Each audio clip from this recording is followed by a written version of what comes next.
Hey, folks, welcome to the Camp Constitution Report with your host, Hal Shurtleff. This report can be heard or viewed on our YouTube channel, our Podomatic page, Rumble page, and a number of other formats, Spotify, Amazon, just to name a few. It's brought to you by Camp Constitution, which, among other things, runs a week-long family camp. Excuse me, I'm getting over a cough here. I had a fever about 3 weeks ago, and I get this lingering cough. So forgive me if I cough once or twice during the show, during this report. Anyway, it's brought to you by Camp Constitution, which runs a week-long family camp, among other things. And this year's camp runs from July 13th, that's a Sunday afternoon, to a Friday morning, July 18th. And I just got confirmation that Alex Newman will be returning, and Keith Hansen, our firearms instructor. And I'll be writing a blog next day to announce the camp and how to sign up for it. And we do expect a full turnout. We already get about maybe half a dozen or so applications already, and it's just January 2nd. Well, and by the way, our website is campconstitution.net. Jimmy Carter passed away several days ago at the age of 100. He was the longest living president in our nation's history. I think Ronald Reagan was at the time, prior to Jimmy Carter, Ronald Reagan had been the longest living, and then John Adams. Reagan suffered dementia his last few years, unlike John Adams, who was quite alert up until his last days. And Jimmy Carter, of course, now is the oldest living president, or was.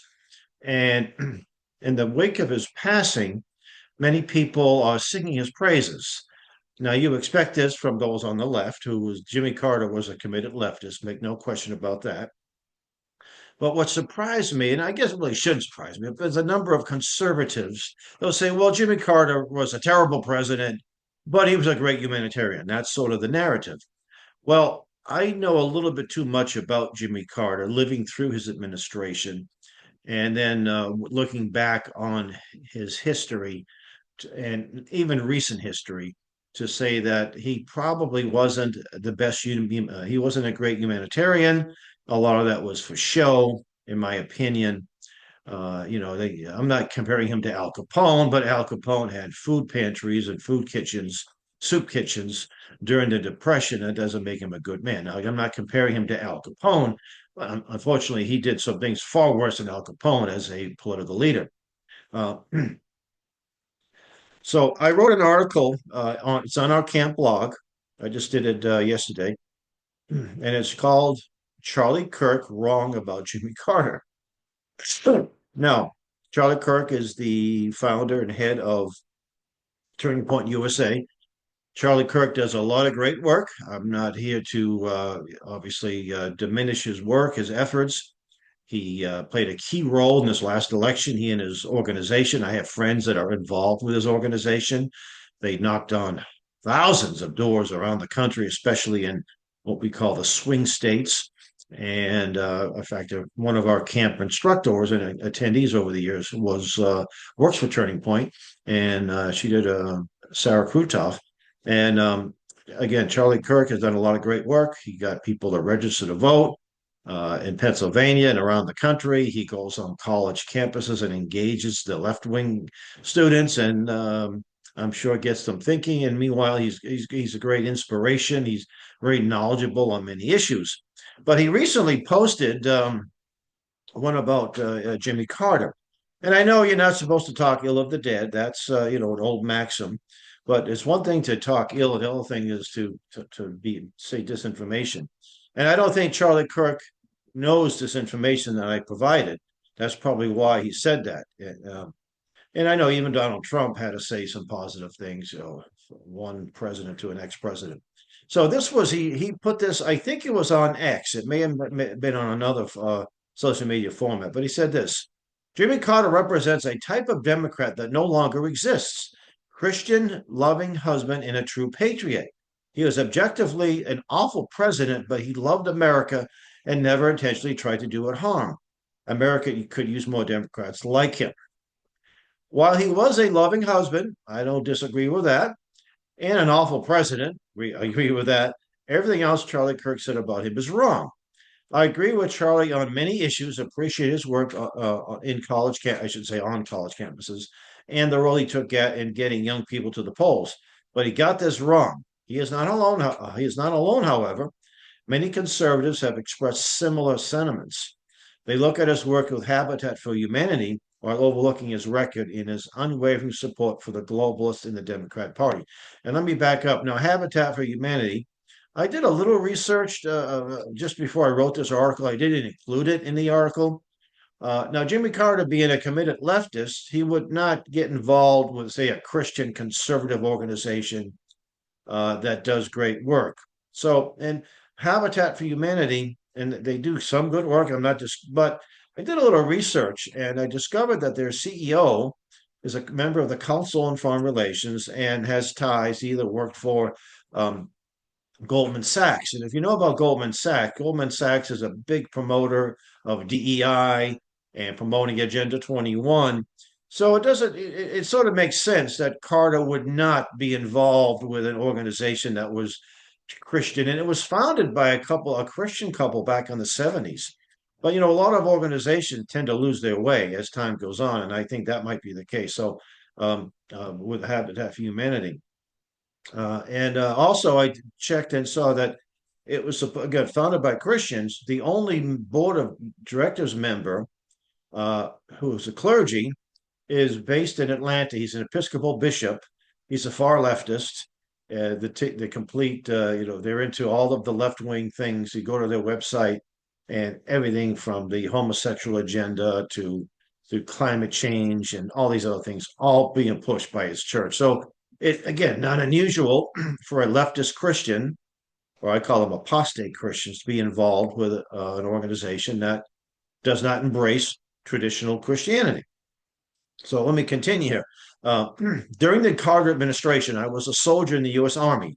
After my basic training at Fort Dix, New Jersey, and advanced training at Fort Lee, Virginia, I have a little footnote here saying that when I was at Fort Lee, my unit was predominantly black, and not one black soldier or anyone else had any issue with the name Fort Lee, named after the great Robert E. Lee.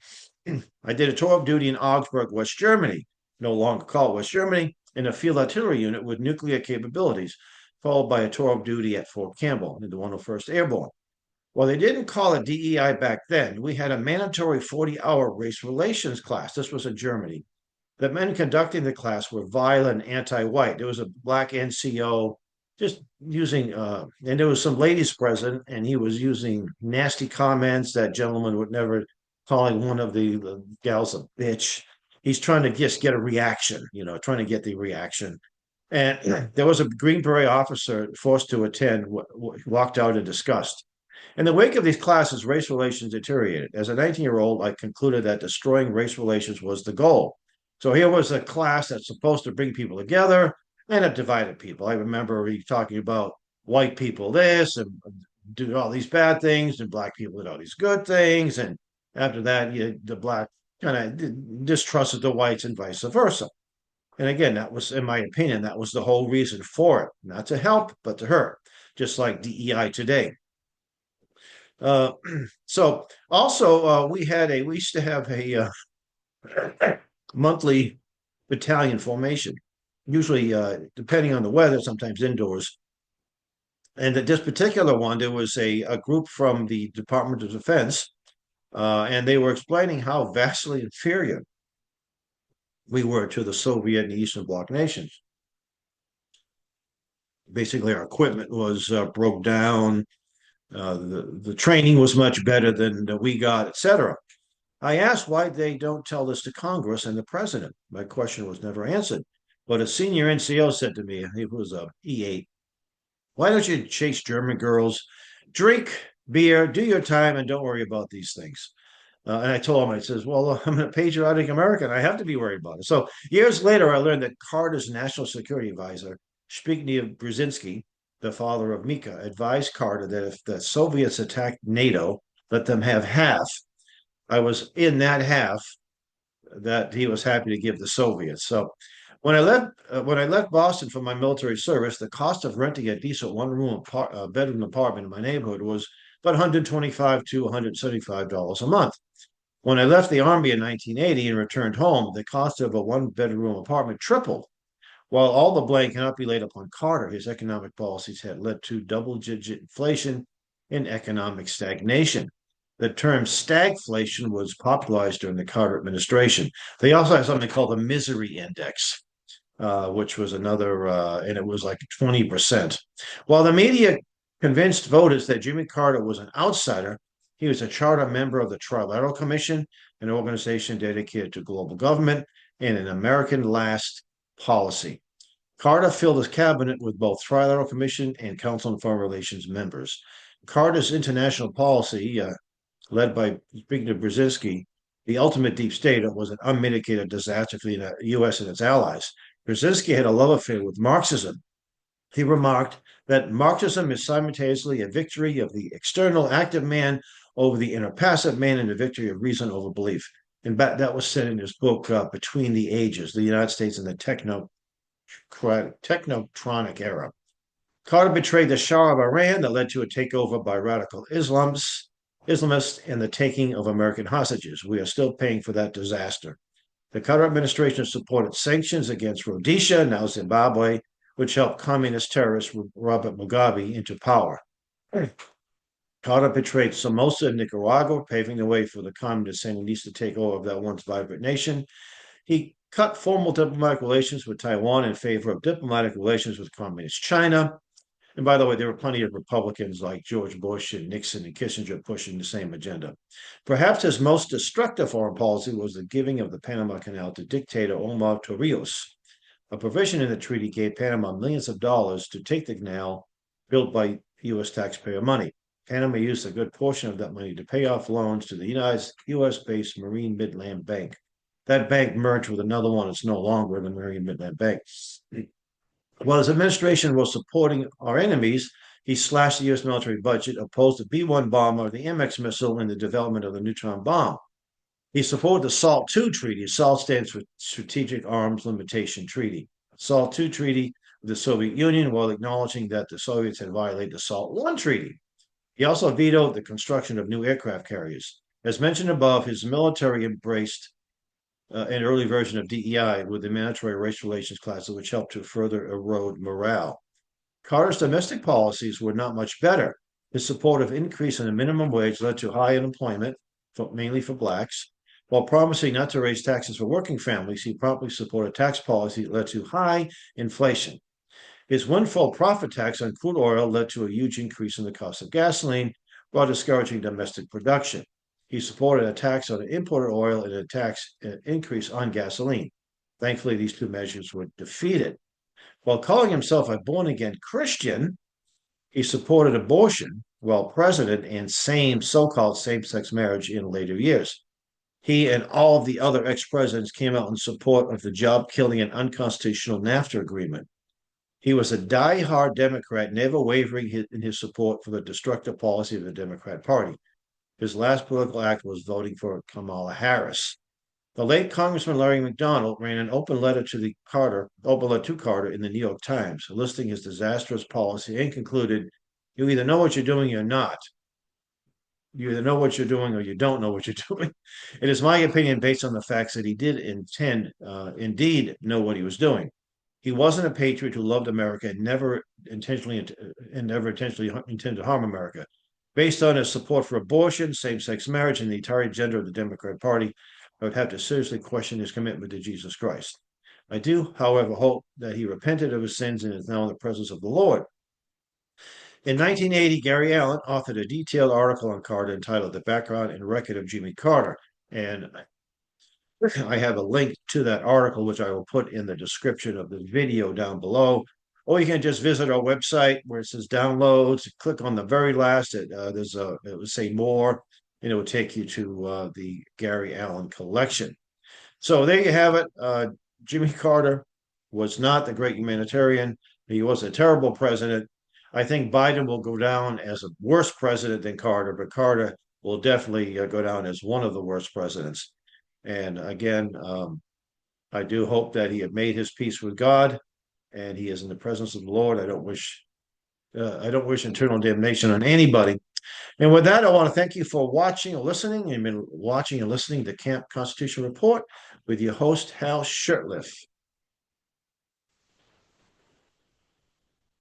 Visit our website, campconstitution.net, and stop sharing and then end the program. God bless.